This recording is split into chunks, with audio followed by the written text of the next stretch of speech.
All you need is pride. All you need is pride. ACS. Sa lahat ng bagay, simula pa lang, siguraduhing max protection na. Kasi pag kulang ang proteksyon, baka madaling masira. Sa ngipin, dapat may max protection din. Max sa alaga ng Unique Toothpaste. With Max Protect Formula, help stop cavities before they start, while keeping breath fresh. Try Unique Maximum Fluoride Protection. Para max alaga, max protektado. ACS. May arte? May budget? Akala nyo lang yon. So solid. White rose papaya, wow, white rose. White rose papaya, wow, white rose. White rose papaya. May glow up with white rose papaya. White Rose Papaya. May puti power times 2 kasi may papaya at niacinamide. May shea butter and tea tree oil pa. Kutis sulit ang glow May up. glow up with white rose papaya. White Rose Papaya. Kutis sulit ang glow up. ACS.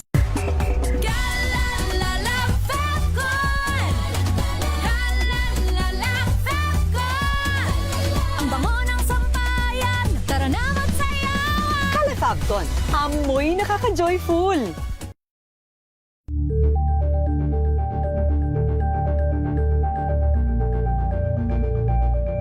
Champion na milyonaryo pa.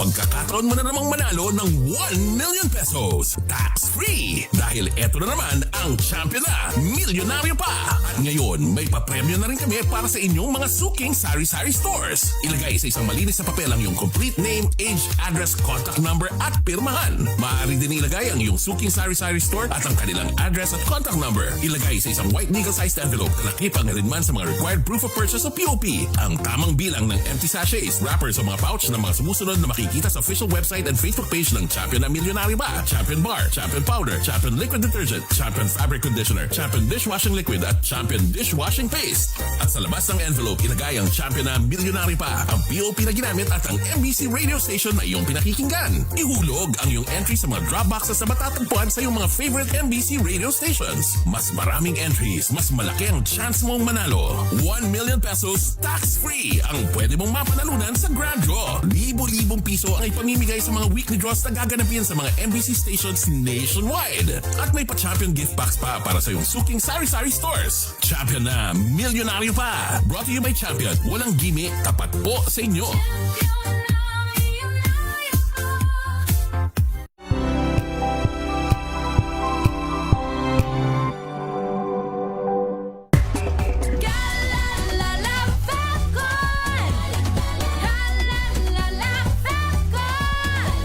Ang bango ng sampayan. Tara na magsayawan. Calefabcon, amoy nakaka-joyful.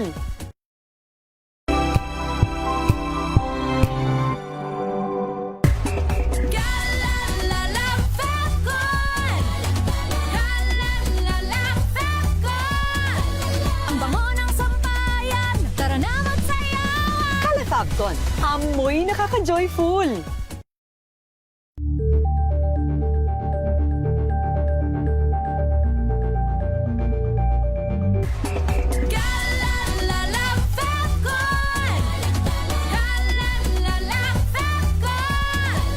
Ang bango ng sampayan. Tara na magsayawan. Calefabcon, amoy nakaka-joyful.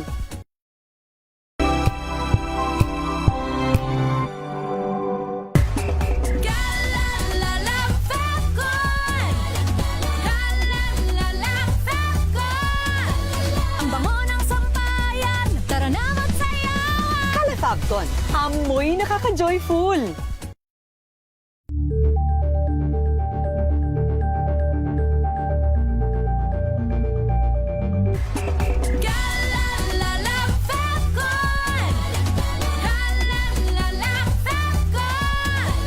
Ang bango ng sampayan. Tara na magsayawan. Calefabcon, amoy nakaka-joyful.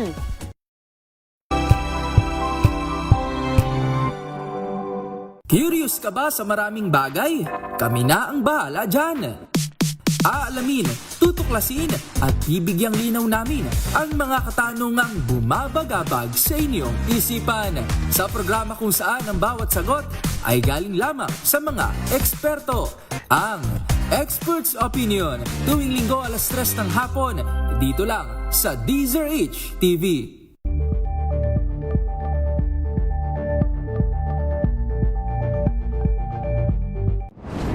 Kung good vibes ang hanap mo, dito ka na sa Sigurado! Mula sa mga istoryang nagbibigay ng inspirasyon hanggang sa mga kwentong may dalang solusyon. Mga balitang pampagaan ng pakiramdam at pampaganda ng araw. Hindi lang basta good news, kundi the better news. Mula Lunes hanggang Biyernes, 1:00 ng tanghali sa DZRH TV.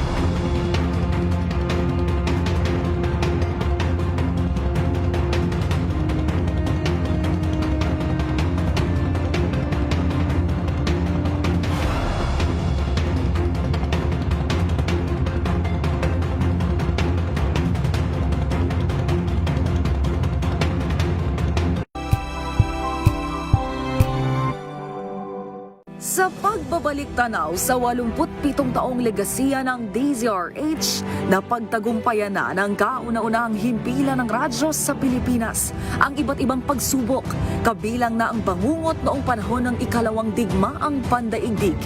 Impormasyong naihatid ng himpilang KZRH ang siyang naging kaagapay ng mga Pilipino at nakasama hanggang sa Pensa ka, may pambawi ka. Dapat may alam ka sa batas. Lahat ng pag-uusapan dito, napapanahon. Batas nga eh. DZRH. Usapang legal. At para mas malinaw ang usapan, kasama mo si Attorney Cam, Attorney Cheryl Adami Molina sa DZRH Radio, TV at online. O, hindi pwedeng dahilan ang wala kang alam sa batas tapos absuelto ka na. Maganda pa ding may alam ka sa mga law of the Philippines, no? Usapang legal.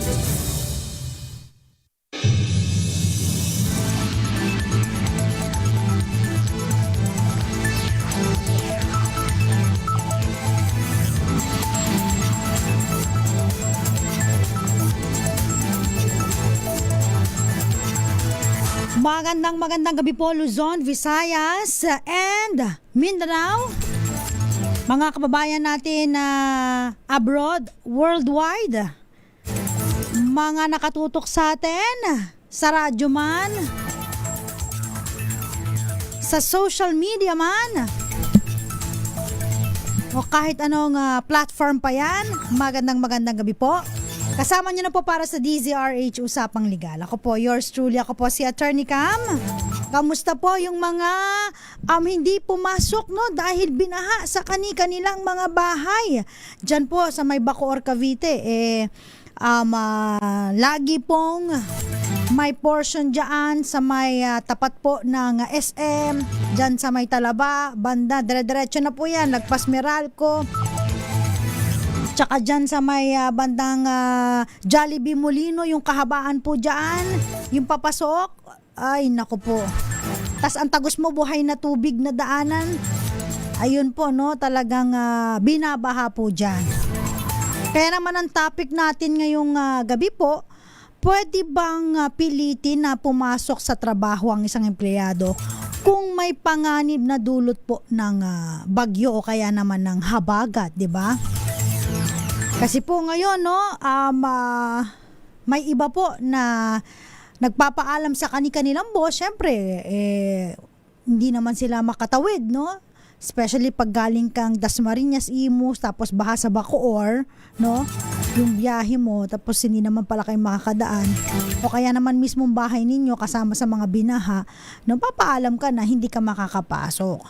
Ang tanong, pwede ka bang pilitin ng boss mo na pumasok, no, sa trabaho kahit baha ang daanan, walang madaanan at kahit baha or binaha ang bahay nyo.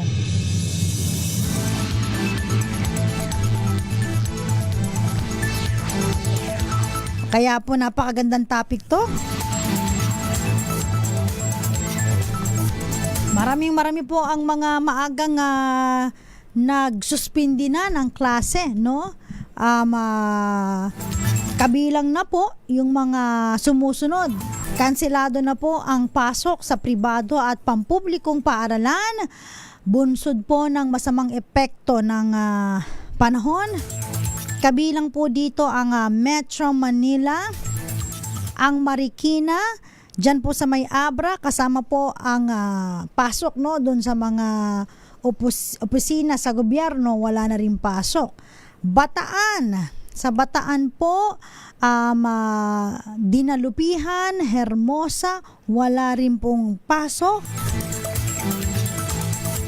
Sa Benguet, Bulacan, dyan po sa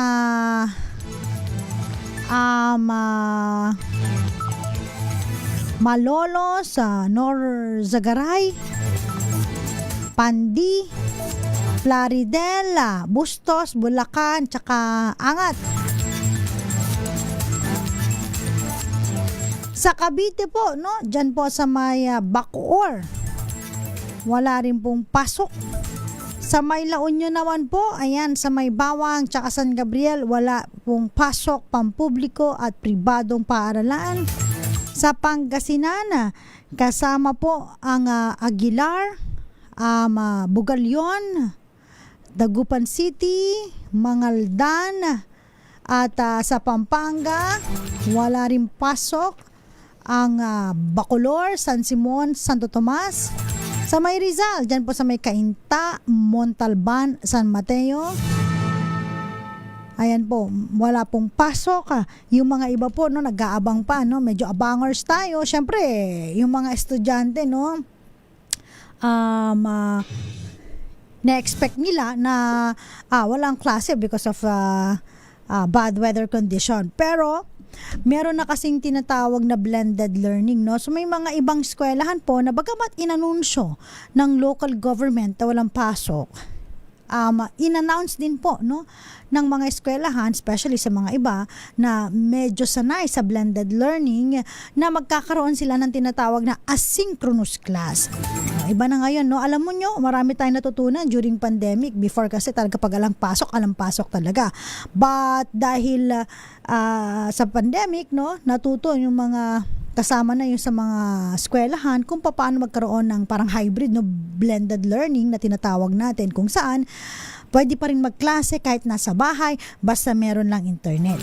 Ang problema nga kapag halimbawa ang bahay po, no, na binaha ay mawala ng kuryente, syempre walang internet. So yun yun. Pero yung mga iba naman na may kuryente, okay naman yon, blended learning, no, asynchronous class na tinatawag. Pag sinabi naman kasing synchronous class, synchronous pala. Ang asynchronous kasi ay walang pasok, pero meron kayong gagawing mga assignments, meron kayong ipapasa. Pero pag synchronous class, magkikita kayo via Zoom link o kaya Teams, ganyan, no? At ibibigay sa inyo yung link. Tapos magkikita kayo ng mga professor nyo doon, usually Zoom link, no? At doon sila nagkaklase. Yun ang kagandahan, no?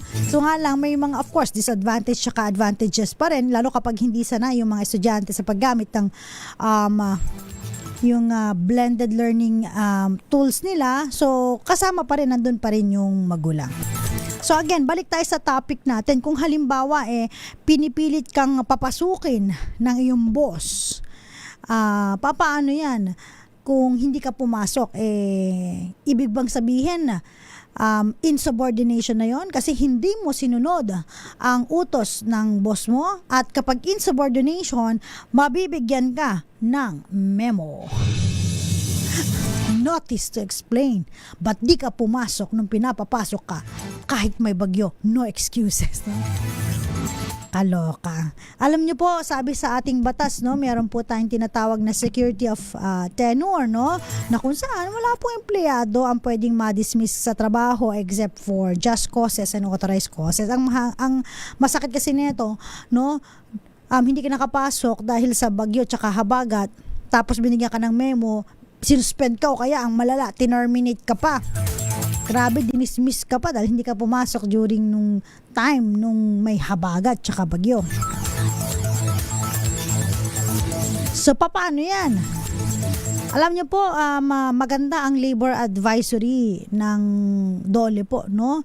Noong taong 2022 kasi naglabas po sila ng guide sa mga empleyado at saka sa mga workers po in case po na may mga ganitong sitwasyon, no? May mga kalamidad, earthquake o kaya naman po bagyo, habagat at kunyari iba pa, no, na mga natural disasters, no, na hindi naman po natin na foreseen, no. Talagang pag ganyan kailangan ang mga employers po ay maging malawak ang pag-iisip, no.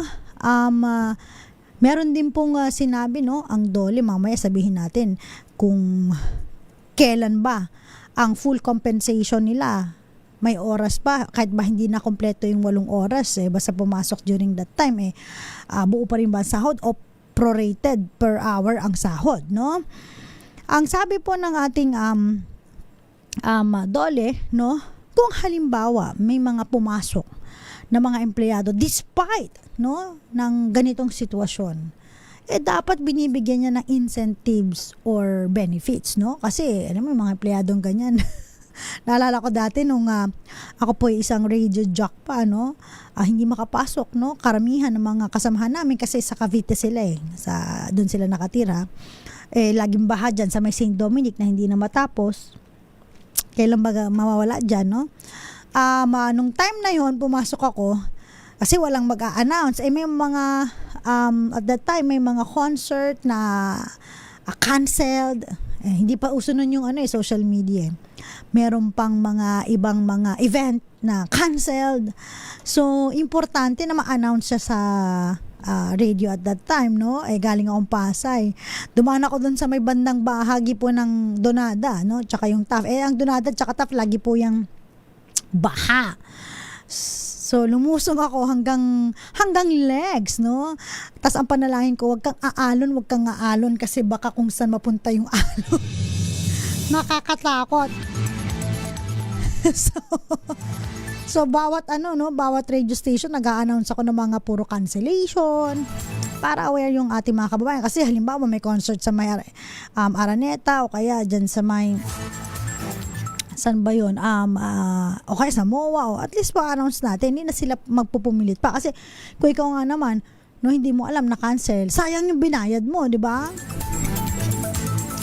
So, ganun po. Pag may trabaho po na ganito, no, o kaya yung mga empleyado na napaka-loyal, dapat bigyan po sila ng incentives, na. At kapag halimbawa naman po, may mga empleyado na hindi nakapasok, o kaya naman nag-refuse, hindi pumasok kahit sinabi ni boss na pumasok ka, kasi ang nararamdaman nila yung imminent danger from weather disturbances. Kasi hindi nyo po masasabi yan. For example, may mga tumabi ka lang kasi maulan, no, tapos hindi mo alam may darating na natural calamity o kaya naman yung mga natural disaster, may punong matutumba or whatever, di ba? Delikado din po yun. So, kung ang fear nila, nag-refuse sila pumasok because of there is a impending imminent danger from weather disturbances, di ba? Hindi po sila po pwedeng mabigyan ng administrative sanction. Ano yung administrative sanction? Ito yung halimbawa hindi sila nakapasok and then bibigyan mo sila ng notice to explain, tapos isa-sanction mo sila na suspended ka for 3 days kasi hindi ka pumasok, at pinapapasok ka, hindi ka pumasok, that's a wall, absent without leave or absence without leave, no? Kasi kailangan, di ba, kapag awol ka, absent ka, dapat merong go signal o papayagan ka, approval or consent from the employer. Ngayon, kung hindi ka nakakuha, nakasecure ng approval, pinapasok ka pa rin, that's tantamount to a wall, absent without leave. So, may mga ganyan pong mga senaryo, no?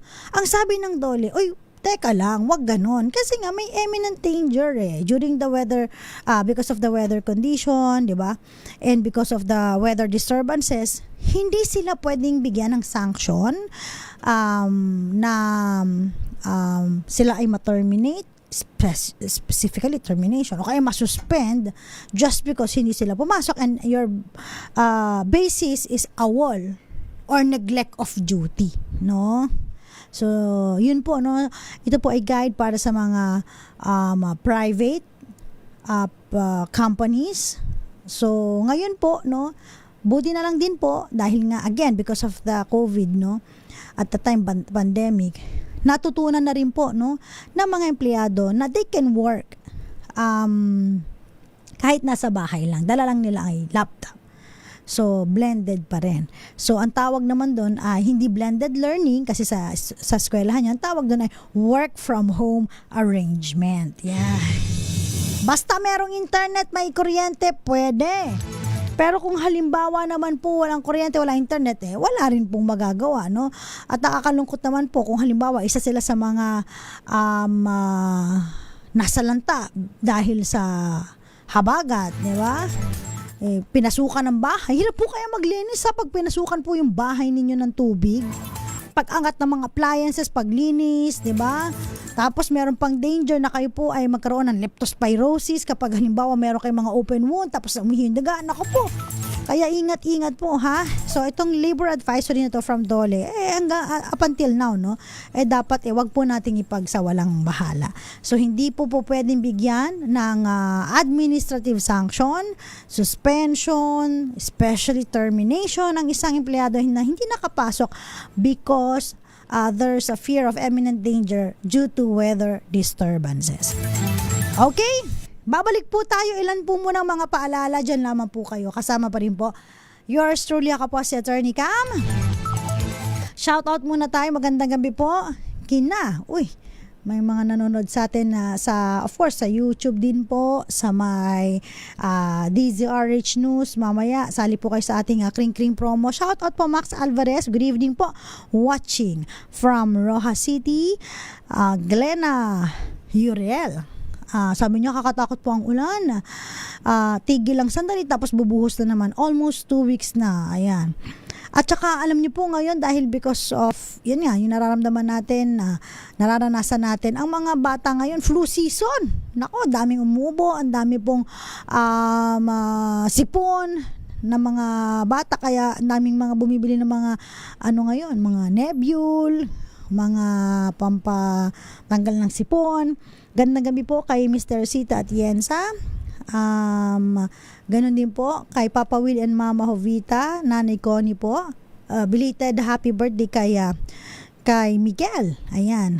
Diyan po sa may Veracat Anduanes. Anthony Abrenica, good evening.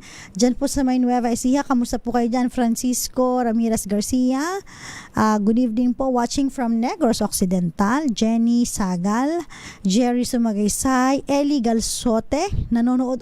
Diyan po sa Molino Bacoor, kamusta na? Medyo maluwag-luwag na po, no? Especially diyan po sa kahabaan po ng Molino Boulevard. RF Bausa, magandang gabi po. Jov Kaiser Diesta mula po sa Zambales. Kamusta po mga taga Zambales, no? Medyo isa po sila sa mga nadali rin po, no? Yan ang bagyong ng habagat na ito, no? Mapagpalang week pa rin po, no? Sabi ni Romel Livid, mag-ingat po ang lahat. Marilyn Tison, pagbati po kay Marilyn Goya Panliboton, Jonah Verano, John Lopez na nakikinig po sa may Martha, Barangay Batia, Bukawe, Bulacan.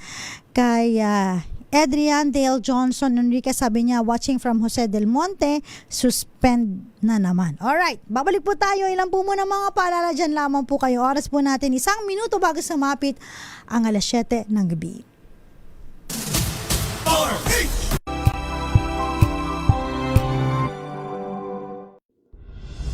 Tuloy-tuloy ang pagtulong, tuloy-tuloy ang pagseserbisyo at tuloy-tuloy ang balitaan kasama si May Binauhan sa Operation Tulong mula Lunes hanggang Biyernes.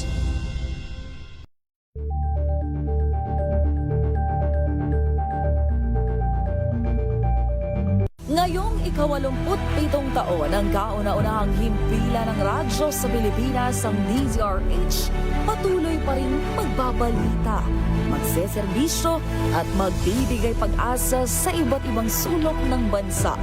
1994 nga nang inilunsad ng One Nation, One Station sa inisyatibo ni MBC Media Group Chairman Mr. Fred J. Elizalde. Naabot ang nasa 97% ng populasyon sa Pilipinas gamit ang nationwide satellite broadcast. Patunay ang 20 relay stations mula Luzon, Visayas at Mindanao sa patuloy na dedikasyon ng DZRH sa loob ng maraming dekada.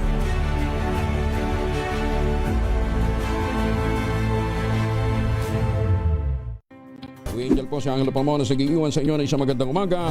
Maraming salamat. Life goes on! Nine, good morning, Lakay. Good morning, Sister Ann. At good morning.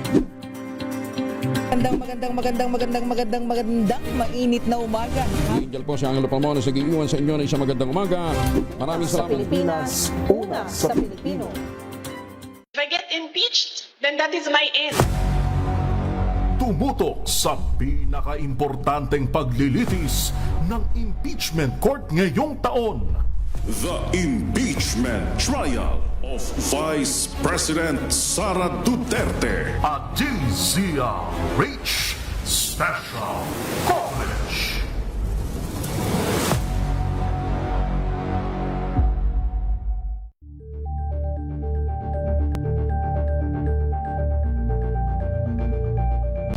Kasabay ng mga hamon at pagbabago sa paglipas ng panahon, nananatiling tapat ang DZRH sa paghahatid ng serbisyo sa publiko. Mas pinalawak ang pagpapaabot ng balita at impormasyon, hindi lang sa radyo, kasama na rin ang telebisyon, live streaming at social media para ihatid ang mga kwentong makabuluhan at napapanahon saan ka man naroroon. Mula noon hanggang ngayon, mananatiling kaagapay mo ang DZRH, naninindigan sa paghahatid ng katotohanan at sa paglaban sa patuloy na pagkalat ng disinformasyon at sa pagyakap sa makabagong teknolohiya at sa patuloy na pagsulat ng kasaysayan, mananatiling kasama mo ang DZRH saan ka man sa mundo. Better News. Una sa Pilipinas, una sa Pilipinas. NBS, Trending and Bara Show. Nakahandang sa ating balitan mga kaibigan sa Rapido Hanaw. Public Service Hour. Siyempre pa, una sa Pilipinas. Una Ayan ang kabuhanan din pala tuntunan ng break time. Sabay niyo na po ang mga balita at talakayan sa Balansyado. Maraming salamat. Maagang balitaan, maagang usapan sa mga issue at balita kasama si Kuya Angelo Palmones sa Magandang Umaga Pilipinas mula Lunes hanggang Biyernes.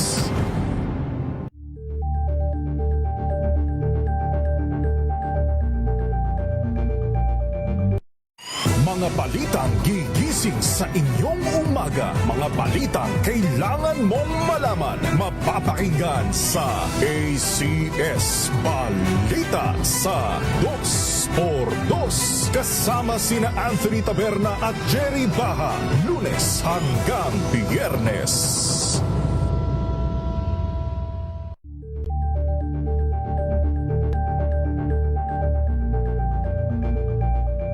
Alamin ang mga maiinit na isyung pambayan, mga balitang kailangan mong malaman, usapin sa pamahalaan, politika, ekonomiya at kabuhayan. Ito ang mga dapat mong malaman, pakialaman at pag-uusapan dahil kayo ang tinig ng mamamayan dito sa Damdaming Bayan. Live sa DZRH Radio, DZRH TV at DZRH Digital. Kasama sina Lakay, Deo Macalma at Elaine Apit. Araw-araw, Lunes hanggang Biyernes. Damdaming Bayan.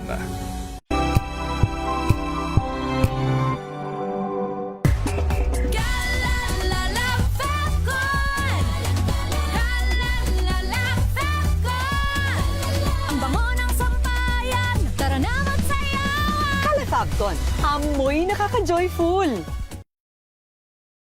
Tinesting, sinuri, siniyasan.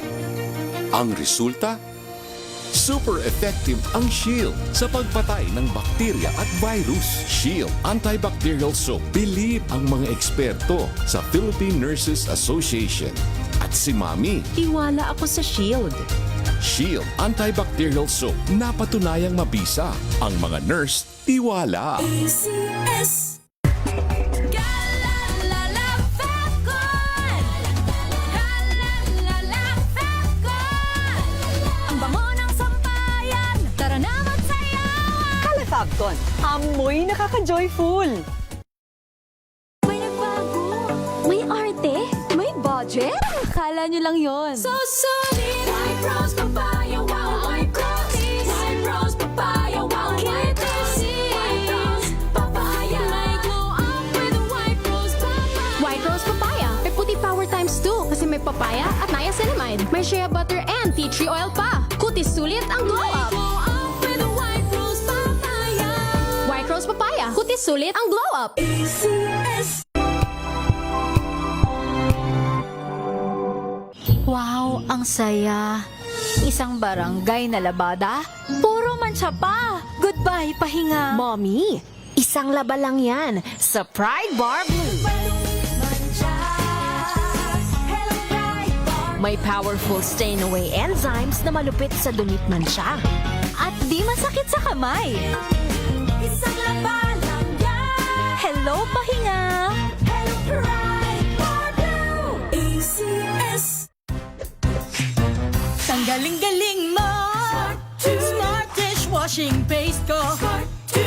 Pritong ulam na masebo. Plato ng kaldero.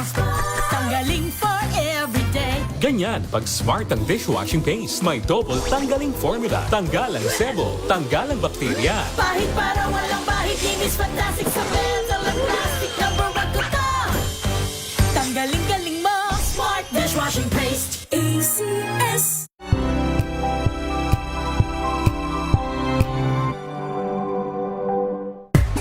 Galalala Fapcon.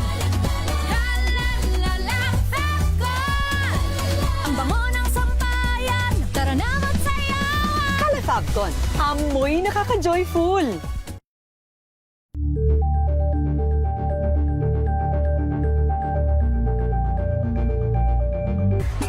Galalala Fapcon. Galalala Fapcon. Ang bango ng sampayan. Tara na magsayawan. Kalafabcon, amoy nakaka-joyful.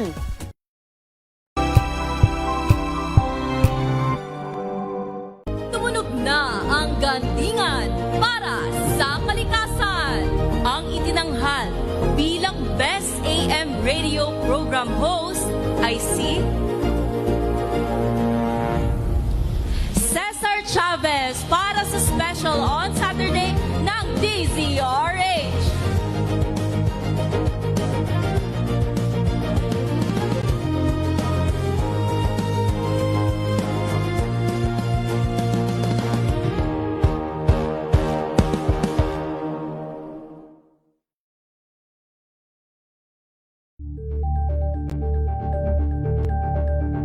Kasama mo si Attorney Cam, Attorney Cheryl Adami Molina. Usapang Legal. Usapang Legal.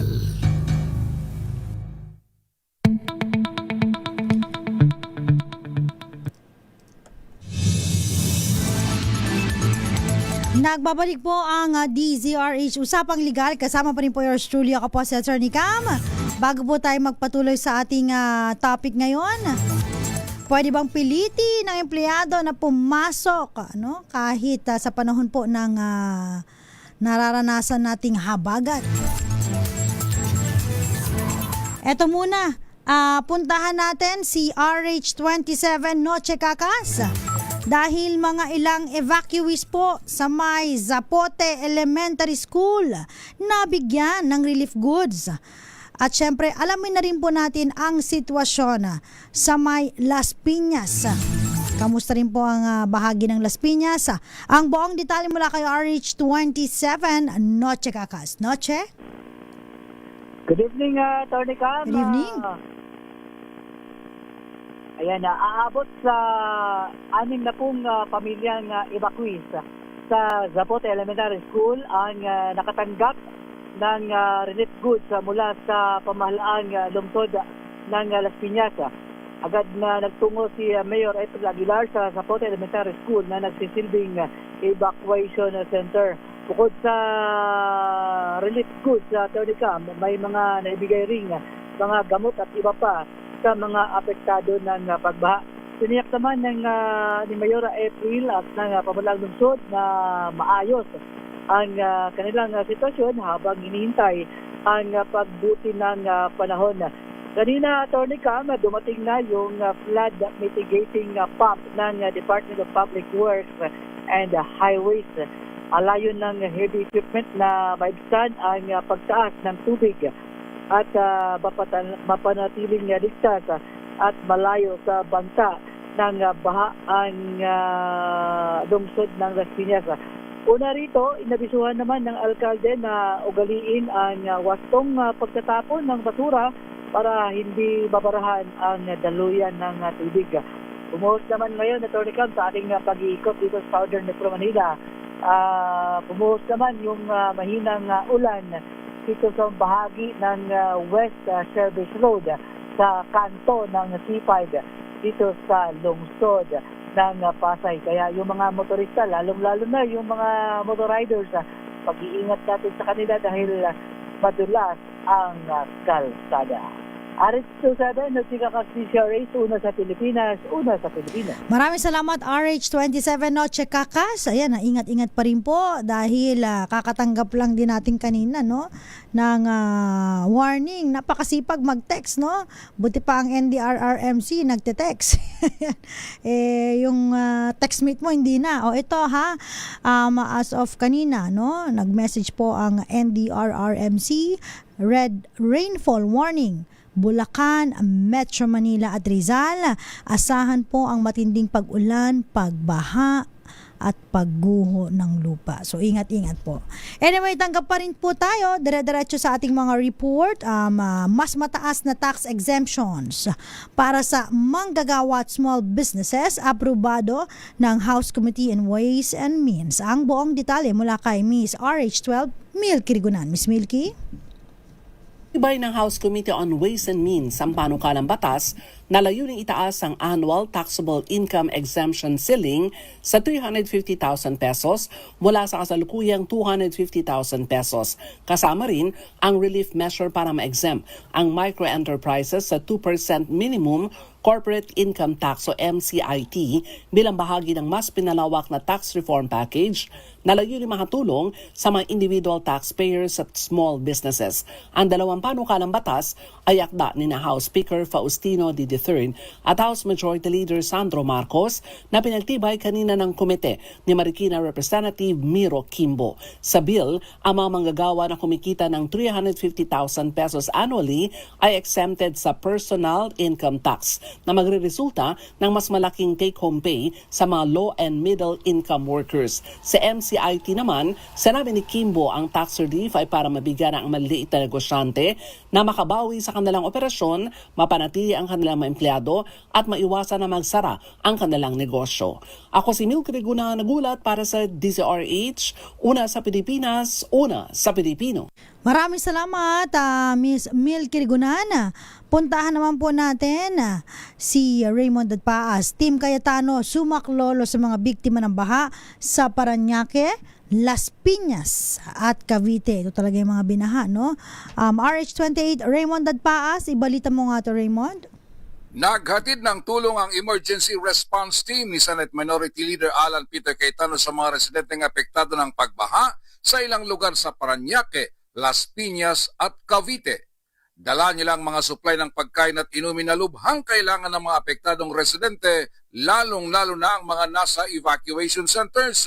Una sa kanilang pinuntahan ay ang Barangay San Isidro, Parañaque City. Sumunod ay ang Barangay Talon 3 sa Las Piñas City na humuhupa na ang baha at marami ang mga nasa evacuation centers ang nakauwi na sa kanilang mga tahanan. Sa Cavite, inunang lungsod ng Imus na kanilang pinuntahan para mamigay ng pagkain at tubig inumin bago isinunod ang lungsod ng Bacoor, General Trias at Naik. Nagpasalamat ng mga opisyal ng barangay sa ipinadalang team ni Senador Cayetano. Pasalamat ng mga ito na kahit sila'y binaha ay walang naitalang nasawi sa kanilang lugar sa pagdaan ng bagyo at habagat. Ito si RH28 Raymond Adpas para sa DZRH, una sa Pilipinas, una sa Pilipino. Maraming salamat RH28 Raymond Adpaas. Ito po, Spang Report mula kay Tina Nolasco.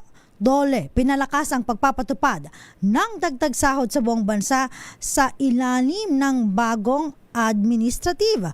Ang buong detalye RH9, Tina Nolasco. Ibalita mo nga to, Tina. Umapela ang isang grupo ng mga empleyado ng Department of Health o DOH sa Pangulo sa pamamagitan ng sumbong sa Pangulo ng agarang investigasyon laban kay Acting DOH Secretary Dr. Briggs Pujalte at iba pang opisyal. Bukod pa ito sa ginawang hakbang ng Malacanang ngayong araw na pinalitan ng kalihim sa posisyon. Kaugnay ito sa mga aligasyon ng umano'y panghihimasok sa procurement at umano'y irregularidad sa paggamit ng pondo para sa medical assistance. Sa reklamong isinumite sa Presidential Complaint Center ng mga concerned DOH employees, kapwa binanggit sa reklamo sina Pujalte, Yusek Elmer Punzalan at isang attorney Lawrence Villanueva, kaugnay na magkakahiwalay ngunit magkakaugnay umanong usapin sa procurement at MAEPIP. Base sa reklamo, isang araw lamang matapos manumpa sa tungkulin si Pujalte noong July 14, agad umano niyang ipinatawag ang mga miyembro ng Bids and Awards Committee at BAC Secretariat. Iniog na ito ng mga complainant sa umunoy pagtatangkang magkaroon ng direktang impluensya sa mga proseso at desisyon ng BAC sa bilyon-bilyong pisong procurement na mga gamot, bakuna, medical supplies at iba pang kontrata ng kagawaran. Bunso nito, panawagan nila sa Pangulo, imbestigahan din si Pujalte at ang kanilang mga nasabing aligasyon. Sinusubukan pa nating kunin ang pahayag ni Secretary Pujalte kaugnay ng mga nasabing akusasyon. Ito si RH9 Tina Nolasco para sa DZRH, una sa Pilipinas, una sa Pilipino. Maraming salamat RH9 Tina Nolasco. Pagbati muna Adrian Dale Enriquez na nanonood po sa atin and Henry Dolohan, magandang gabi. Babalik po tayo, ilan po munang mga paalala dyan lamang po kayo, nakakasama nyo pa rin po ako po si Attorney Cam para sa DZRH, una sa Pilipinas, una sa Pilipino. Oras po natin 17 minuto makalipas ang alas 7 ng gabi. This time check.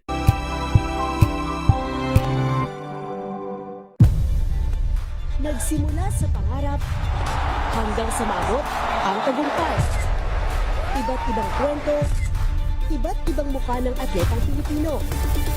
Mas pinatindi, mas pinalakas, at mas pinaaksyon sa Match Point tuwing Sabado, 12:30 ng tanghali sa DZRH TV.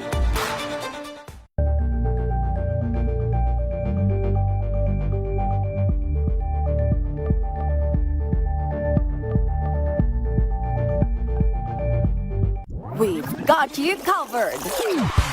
From the hottest hits, exclusive interviews, kilig to the bones fan meet experience, and hataw performances of your favorite stars. Saturdays, 12 noon, dito lang sa DZRH TV.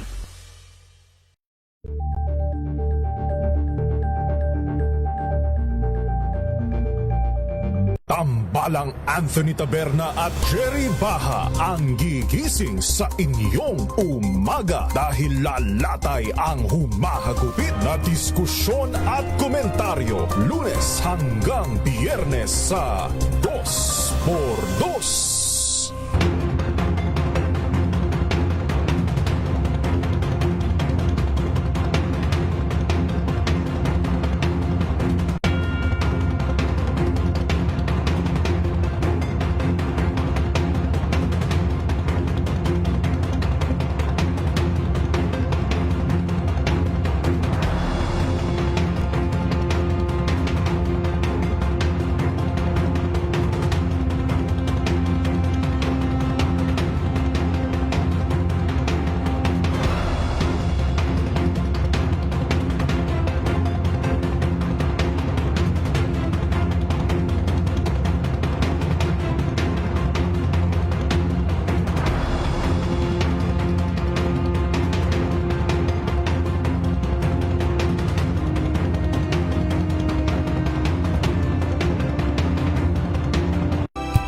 ang 17 individual ng kanilang naaresto.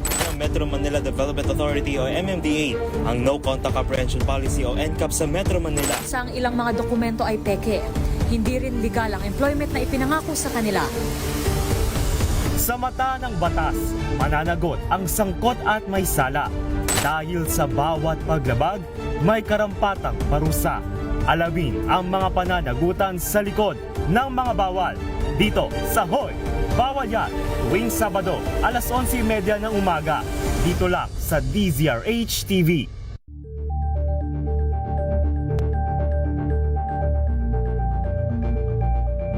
Tumunog na ang gantingan para sa kalikasan. Ang nagkamit ng parangal bilang Best News Anchor ay walang iba kundi si Angelo Palmones ng Magandang Umaga Pilipinas, DZRH Radio 666 kHz.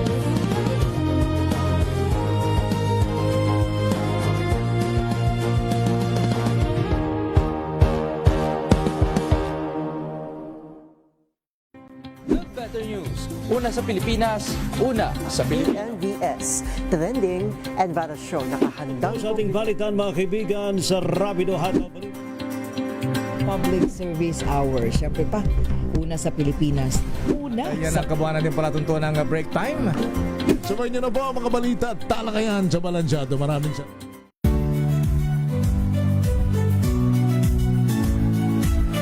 Magandang araw mga kaibigan. Ito po ang inyong balerina ng bayan, si Lisa Macuha Elizalde, na nag-aanyaya sa inyong samahan kami at ang aming mga espesyal na panauhin para sa kalahating oras ng masayang kwentuhan sa aming programang Art to Art, kung saan ang usapang sining at kultura ay para sa lahat. Huwag kaliligtaan, tuwing linggo, alas 3:30 ng hapon, dito lamang sa DZRH Radio, DZRH TV, at via online streaming.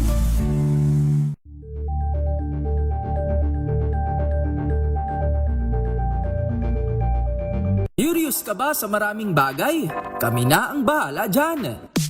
Aalamin, tutuklasin at bibigyang linaw namin ang mga katanungang bumabagabag sa inyong isipan. Sa programa kung saan ang bawat sagot ay galing lamang sa mga eksperto. Ang Expert's Opinion, tuwing linggo alas 3 ng hapon, dito lang sa DZRH TV.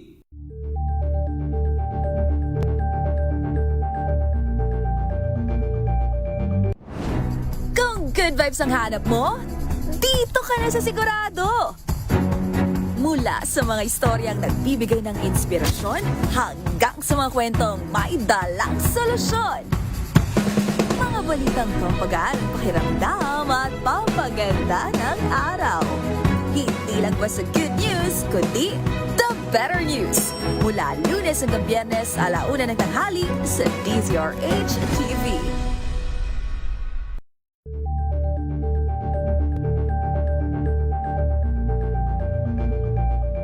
Sa pagbabalik tanaw sa 87 taong legasiya ng DZRH, napagtagumpayan na ng kauna-unahang himpilan ng radyo sa Pilipinas ang iba't ibang pagsubok, kabilang na ang bangungot noong panahon ng ikalawang digmaang pandaigdig.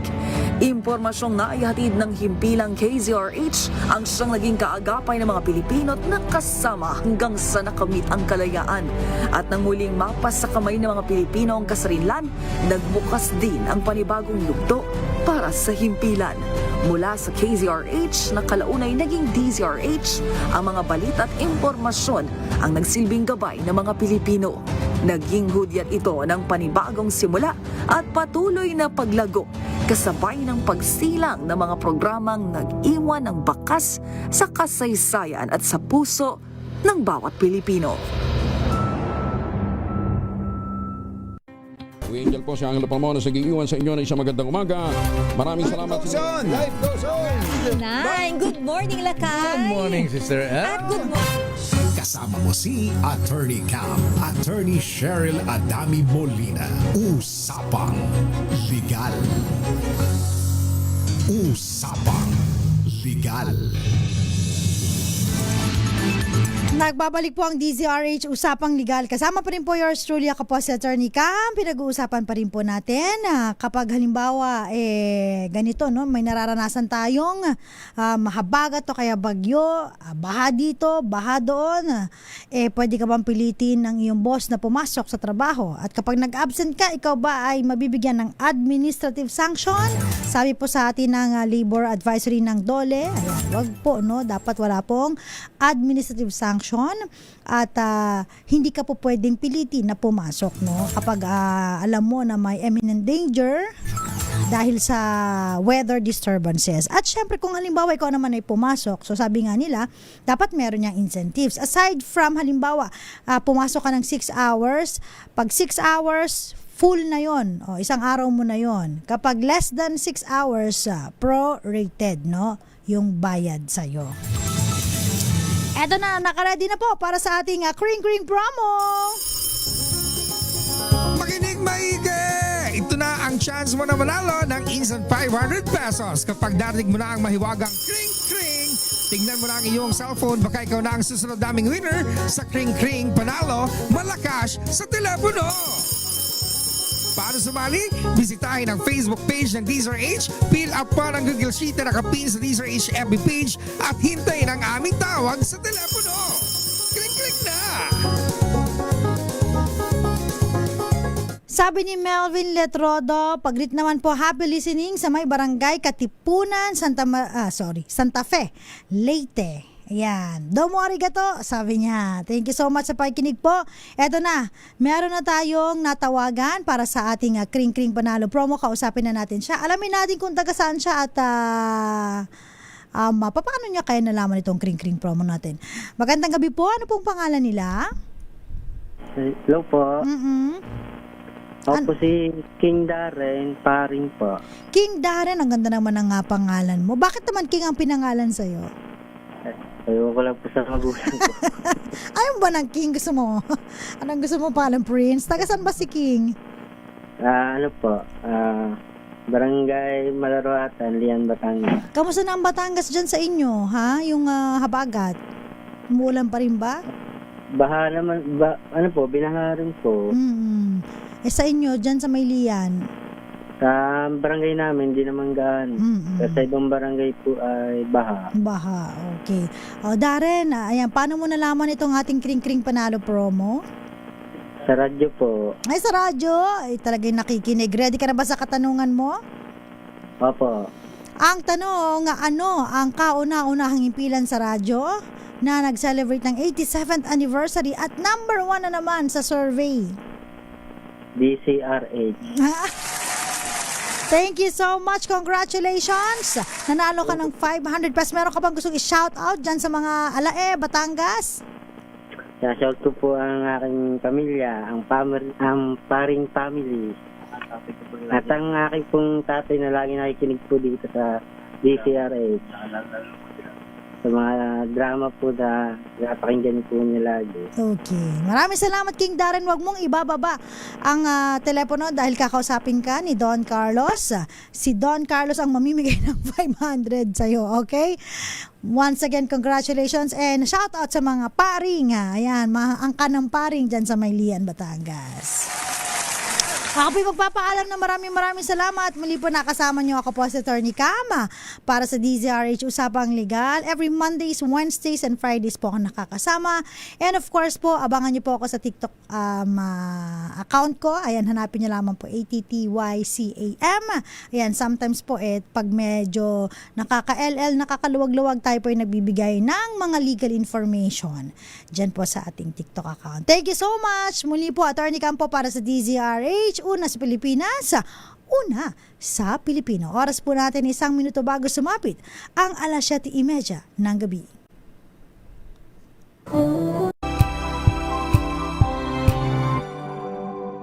Ngayong 87 taon ng kauna-unahan, DZRH. Tayo ay isa. Ikaw, kayo.